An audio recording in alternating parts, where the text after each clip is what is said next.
هنعمل مع بعض أفكار فنية سهلة وبسيطة من الورق، كلها هتتعمل من الدواير ومفيش أسهل من كده. يلا بينا نشوف هنعملها ازاي. بس قبل ما نبدأ ما تنسوش تعملوا لايك وتشتركوا في القناة علشان نوصل مع بعض ل1000 مشترك بإذن الله. وكمان في حاجة عايزاكم تكتبولي رأيكم في الكومنتات، واكتبولي كمان محتاجين أفكار ايه علشان نعملها سوا. السمك الجميل ده هنعمله مع بعض من الدواير بخطوات سهلة وبسيطة. يلا بينا نشوف هنعمله ازاي. اول حاجه انا استخدمت ورق كانسون، واي نوع ورق هينفع برضه، ممكن فوم كمان ينفع. انا قصيت دايره كبيره واربع دواير صغيرين عنها ودايرتين اصغر منهم وقلب واحد صغير. هنبدا نطبق الدواير كلها بالشكل ده.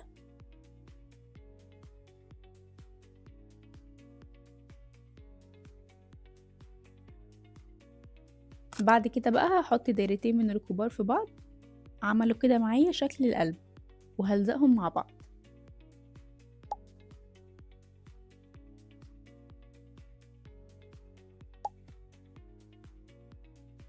وهعمل نفس الخطوه دي في الدايرتين الصغيرين. انا لزقت بالشمع علشان سريع، لكن الافضل مع الورق ان انتوا تلزقوا ببريت او غيره.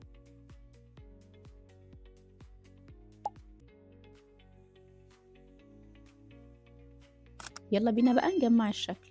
اول حاجة هحط الدايرتين الكبار اللي احنا عملناهم دول تحت، وهلزق القلب الصغير ده قدام كده، وفي كل جنب هلزق دايرة من دول.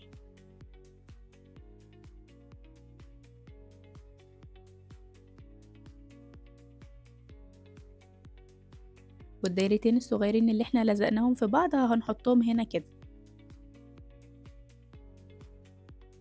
اخر حاجة بقى هلزق العين دي، وممكن نعملها من الورق برضو. وبس كده خلصت، عملنا سمكة شكلها جميل ومبهج. جربوها مع أطفالكم بألوان مبهجة هتعجبهم قوي. لو عجبتكم الفكرة ما تنسوش تعملوا لايك وسبسكرايب وتفعلوا زر الجرس علشان يوصلكوا كل جديد هعمله بإذن الله.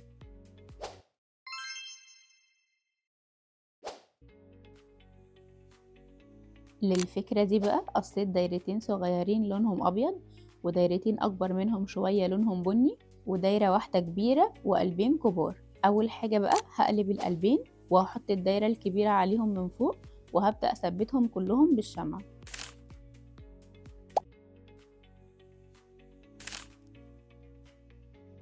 بعد كده بقى هلزق الدايرة البيضاء على الدايرة البني،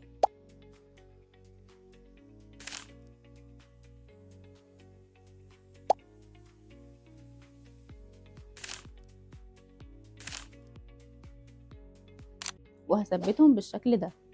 كده الشكل بقى بدأ يوضح معانا، وممكن نغير الألوان دي بأي ألوان تانية تحبوها.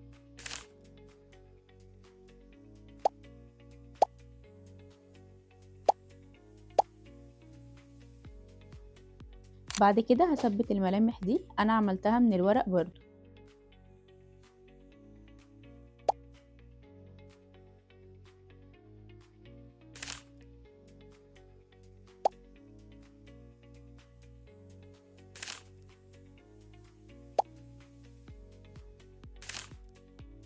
وبس كده الدبدوب خلص. اخر خطوة ممكن نعملها، انا جبت ورقة كانسون انا مطبقاها جزئين ورسمت عليهم دايرة، هقصهم دايرتين في بعض مش منفصلين.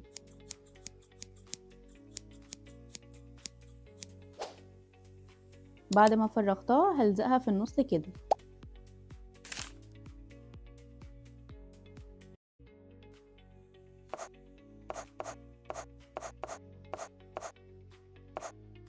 واكتبوا فيها بقى اي مسج تحبوها.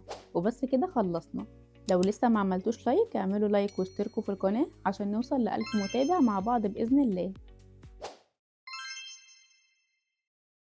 في الفكرة دي بقى هنقص 5 دواير من الورق، هنقص دايرتين لونهم اسود و3 لونهم اصفر. انا استخدمت ورق كانسون، لكن ممكن تستخدموا اي نوع ورق تاني متوفر عندكم، اي نوع هينفع. بعد كده هنثبت الدواير فوق بعض بالشكل ده، واحدة لونها اصفر وواحدة لونها اسود.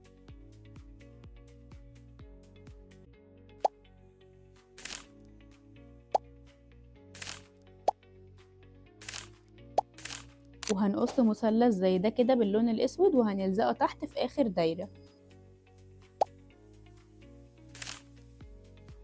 بعد كده هنقص شريطين رفيعين لونهم اسود ودايرتين صغيرين لونهم اسود علشان نلزقهم عليهم.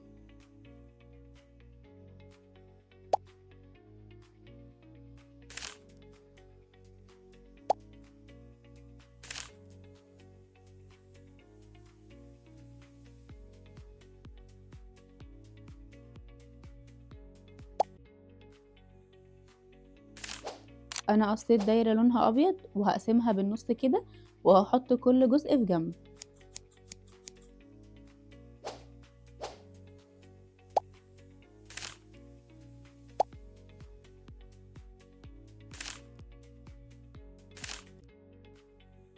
ومن الدايرة الحمراء الصغيرة دي هنعمل البق، هناخد نصها بس.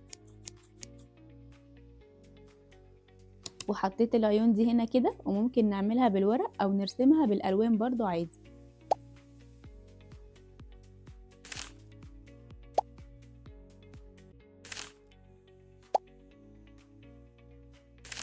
وبس كده خلصنا، بقى شكلها جميل جدا وكيوت. الفكرة دي حلوة قوي من الورق، تعالوا نشوفوا هنعملها ازاي. اول حاجة انا جبت ورقة كانسون وهطبقها نصين بالشكل ده، ممكن تستخدموا اي نوع ورق تاني هينفع برضو معانا. بعد كده هستخدم الغطا ده عشان اعمل دايرة، وهعمل كمان دايرتين صغيرين من فوق كده بالمسطرة دي.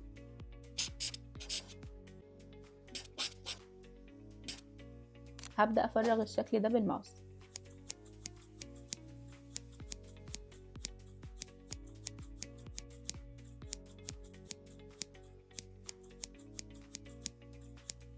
بعد ما فرغناه هقلب الورقة عشان تحديد القلم ما يبانش. هحدد بقى بقية الملامح عليها بالقلم الرصاص، وبعد كده هعيد عليها بالقلم الاسود.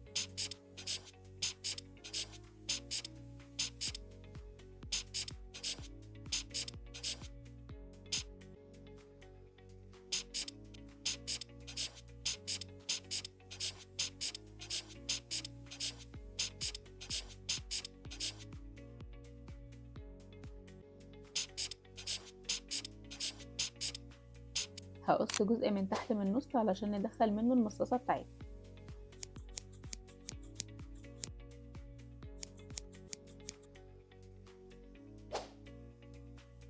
هاخد بقى قطعة صغيرة من الدبل فيس وهحطها جوه عشان ألزق بيها.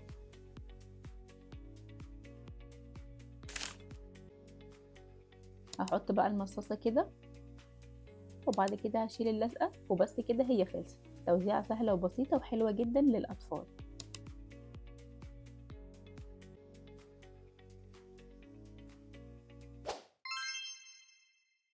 في الفكرة دي بقى هنقص دايرتين لونهم اسود، واحدة صغيرة وواحدة أكبر منها شوية، ودايرتين لونهم أحمر قد بعض. هطبق الدواير الحمراء بالنص كده.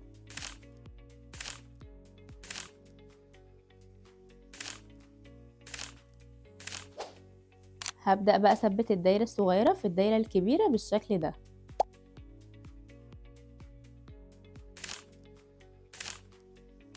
وهلزق الدوائر الحمراء على الدايرة السوداء.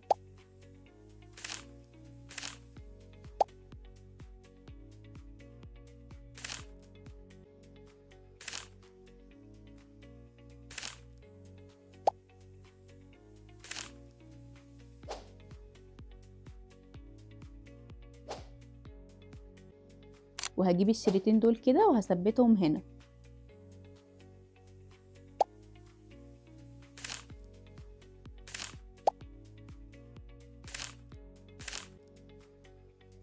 وهنلزق العيون دي كده.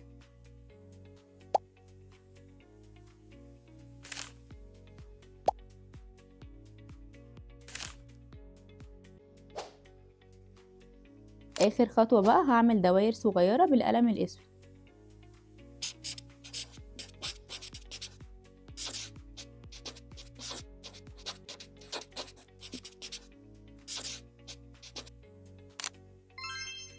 وبس كده خلصنا، عملنا دعسوقة شكلها جميل. لو لسه بتتفرجوا على الفيديو قولولي بتتابعوني منين، ولو لسه ما اشتركتوش في القناة اشتركوا علشان يوصلكوا كل جديد بإذن الله.